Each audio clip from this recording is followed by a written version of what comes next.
আল্লাহর কাছে সবচেয়ে প্রিয় খাবার ওইটা যে খাবারে অনেকগুলো হাত পড়ে। এক প্লেট নিয়ে শুধু এক হাত দিয়ে খাচ্ছেন, এটা আল্লাহর কাছে পছন্দ না। একটা খাবার নিয়ে অনেকগুলো মানুষ বসে চারদিক থেকে নিয়ে নিয়ে খাচ্ছে, এই খাবারটা আল্লাহর কাছে বেশি প্রিয়। সুবহানাল্লাহ। তাহলে একা একা খাবেন না, বাসায় যে স্ত্রীকে নিয়ে খাবেন, ছেলে মেয়েদের নিয়ে খাবেন, বাবা মাকে নিয়ে খাবেন, বন্ধুদের একসাথে খাবেন।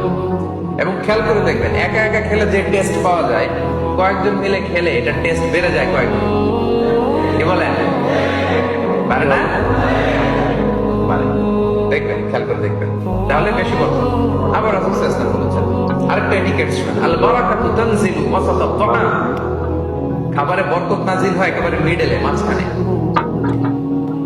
এক প্লেট খাবার মাঝখানে বরকত আগে নাজিল হয়, সেখান থেকে ছড়ায়। ফাকুলু মিন হাফিয়াতি, তোমরা চারিপাশ থেকে খাও, মাঝখান থেকে নিও না।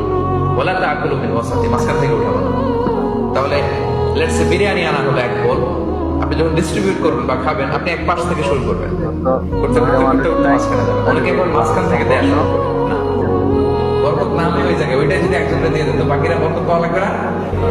হ্যাঁ, তাহলে বুঝে শুনে না। আচ্ছা, মাশাআল্লাহ, বুঝতেছি। শুরু